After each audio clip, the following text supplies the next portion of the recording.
15 বছর পর ওয়েস্ট ইন্ডিজের টেস্ট জয়, সিরিজের সমতা ফেরালো বাংলাদেশ।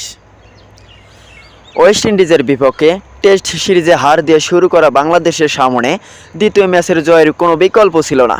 অ্যান্টিগাতে প্রথম ম্যাচে না পারলেও জ্যামাইকা কিংসের টেস্ট তাইজুল ইসলামের ঘূর্ণিতে ক্যারিবিয়ানদের 110 রানে হারিয়েছে লাল সবুজের প্রতিনিধিরা। 15 বছর পর ওয়েস্ট ইন্ডিজের সাদা পোশাকের ক্রিকেটে জয় পেল টাইগাররা। এই জয়ে 1-1 সমতা সিরিজে শেষ করল বাংলাদেশ।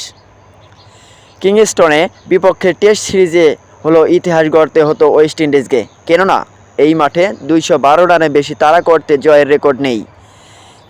এবার ওয়েস্ট ইন্ডিজের লক্ষ্য ছিল 287 রানের, তবে তাইজুলের ঘূর্ণিতে দ্বিতীয় ইনিংসের 185 রানে অল আউট হয়ে যায় স্বাগতিকরা। জ্যামাইকায় টেস্টে নিজেদের প্রথম ইনিংসে 164 রানে অল আউট হয় বাংলাদেশ। জবাবে রাহিদ নারার